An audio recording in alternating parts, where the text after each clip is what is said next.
ये कहानी है उत्तर प्रदेश के बुंदेलखंड के बांदा जिले से। केन नदी के किनारे बसा हुआ एक ऐसा शहर जहां लोगों की पहचान पैसा नहीं, मेहनत होती है। यहाँ जिंदगी मुश्किल ज़रूर है, पर हौसला कभी टूटता नहीं। इस शहर से कुछ दूर एक छोटा सा गांव है, मसूरी। गांव छोटा है पर सपने यहाँ के लोगों के बहुत बड़े हैं, जहाँ दिल साफ होते हैं और रिश्ते खून से नहीं अपनापन से बनते हैं। इसी गांव में रहता है एक आम सा आदमी, शंकर। पढ़ाई ज्यादा नहीं, पर इंसानियत, ईमानदारी और मेहनत उसकी पूरी दुनिया है। उसके हाथ की लकीरें चाहे साधारण हों, पर उसके इरादे कभी साधारण नहीं थे। शंकर के जीवन की एक रोशनी, उसका पड़ोसी, उसका भतीजा चंदन। रोज गांव से दूर खुरहन पढ़ने जाता है, पर गांव की मिट्टी की खुशबू हमेशा वापस खींच लाती है। दोनों की दोस्ती खून की नहीं, दिल की है। ये कहानी जमीन से जुड़े उन लोगों की है जो गिरते बहुत हैं पर रुकते कभी नहीं, जिनके पास शायद सब कुछ नहीं होता, पर खुद पर विश्वास कभी कम नहीं होता। आज आप इन दोनों की जिंदगी को अपनी आंखों से देखने वाले हैं। हर खुशी, हर दुख, हर कोशिश आपके दिल तक पहुंचेगी। तैयार हो जाएं, क्योंकि असली हीरो वो नहीं होते जो स्क्रीन पर दिखाई देते हैं। असली हीरो वो होते हैं जो जिंदगी में हार कर भी नहीं रुकते। चलिए कहानी शुरू करते हैं।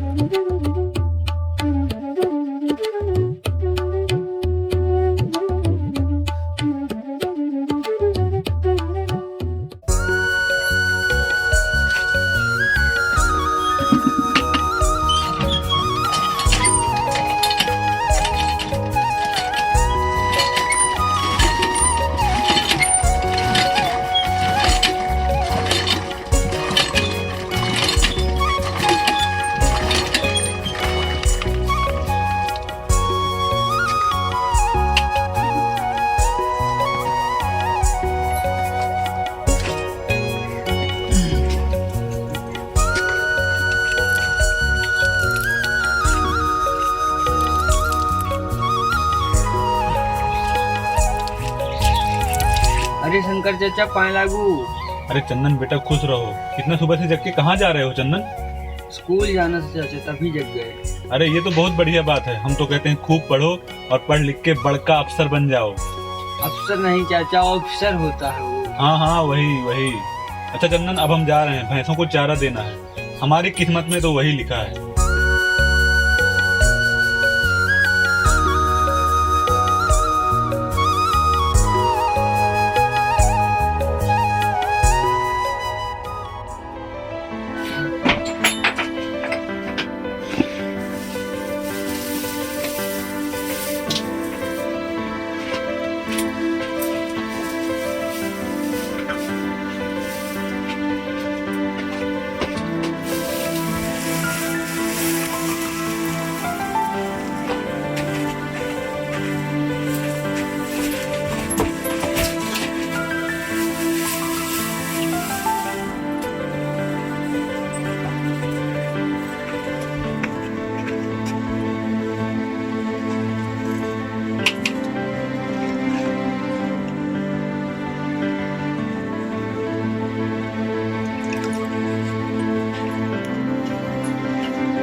चाचा हम काटे चारा?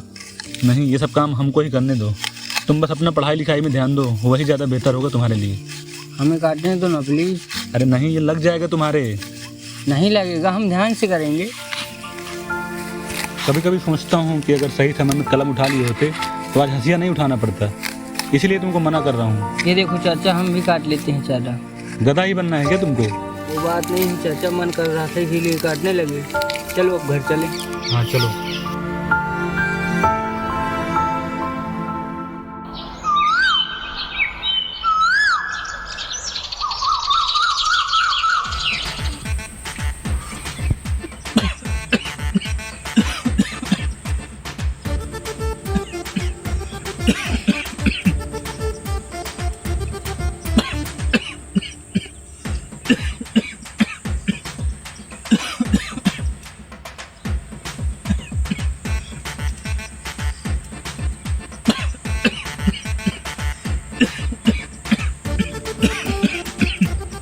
क्या हुआ चाचा, बहुत धुआं धुआं कर रखा है। अरे खाना बनाने की सोच रहा था, लेकिन चूल्हा है कि जलने का नाम ही नहीं ले रहा। चाचा हम कुछ जुगाड़ करते हैं। क्या जुगाड़ कर रहे हो, बताते तो जाओ।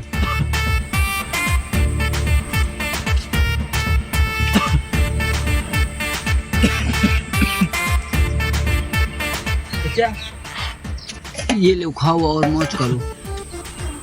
अरे ये तो तेरा टिफिन है, तूने स्कूल में क्यों नहीं खाया? चाचा हम टिफिन स्कूल ले तो गए थे, और वहाँ पे हमारे दोस्तों ने समोसा पार्टी रखी थी। अब समोसा खाने के बाद भूख ही नहीं लगी, इसलिए हम अपना टिफिन वापस ले आए। अब आप चुपचाप खा लो, नहीं मम्मी को पता चलेगा तो फालतू में उनकी डांट सुननी पड़ेगी। अरे बड़ा बदमाश हो गया है रे चंदनवा तू तो।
अरे चंदन, तू कब आया और क्या हुआ? तूने आज मुंह क्यों लटका रखा है?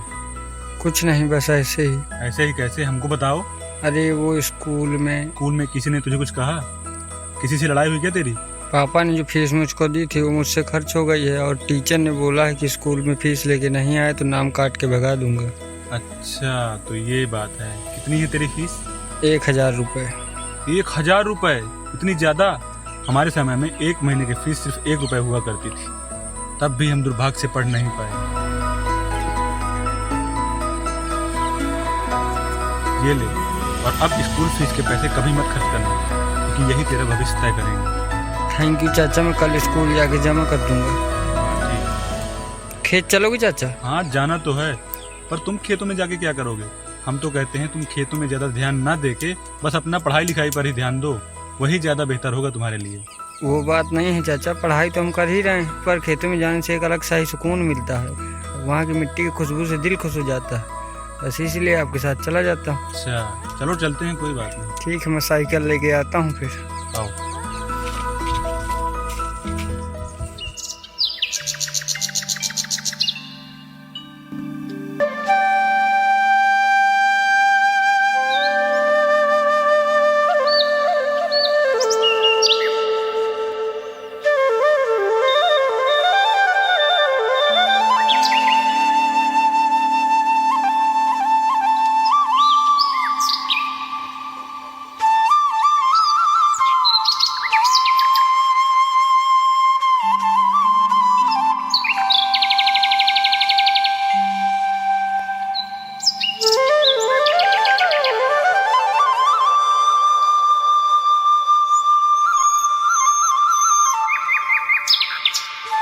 ठीक है चंदन, तुम यहाँ बैठो, जब तक मैं खेत देख के आता हूँ। ठीक है चाचा।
क्या हुआ चाचा, आप बहुत उदास दिख रहे हो? अभी तक तो सब ठीक था, अब अचानक से आपको क्या हुआ? एक किसान की ज़िंदगी उसकी फसल की स्थिति पर निर्भर करती है। अगर फसल अच्छी तो किसान खुश, और अगर फसल खराब तो किसान उदास। अब ज़्यादातर होता ये है, फसल खराब हो जाती है, कभी मौसम साथ नहीं देता तो कभी कीड़े खा जाते हैं। इसलिए किसान की ज़िंदगी में खुशी कम और दुख ज़्यादा है। अच्छा, किसान बनना सबके बस की बात नहीं है, और ना ही कोई किसान का दर्द समझ सकता। पूरे साल भर कठिन मेहनत करके चाहे जो मौसम हो, बारिश, धूप, ठंड, सब खुले आसमान के नीचे गुजार देना, और सब कुछ झेलने के बाद भी वो मुस्कुराता है, क्योंकि उसे पता है कि उसके पैदा किए हुए अनाज से करोड़ों लोगों का पेट भरता है। हाँ चाचा, आप बात तो एकदम सही बोल रहे हो। मुझे तो लगता है कि किसान की ज़िंदगी बनी ही दुख झेलने के लिए है। इतनी ज़्यादा मेहनत करने के बाद भी जब फसल खराब हो जाती है तो फिर दिल टूट जाता है। अब समझ में आने लगा है क्यों आए दिन कोई ना कोई किसान खुदकुशी कर लेता है। इस जालिम दुनिया में किसी को कोई फिक्र नहीं है किसानों की। इस शहर में पले बड़े लोग एक किसान का दर्द कभी नहीं समझ सकते। कभी किसी ने सोचा है कि जब एक किसान की फसल खराब हो जाती है तो वो और उसके बच्चे क्या खाते होंगे साल भर, क्योंकि उसके घर में बाकी लोगों की तरह हर महीने तनख्वाह तो आती नहीं है।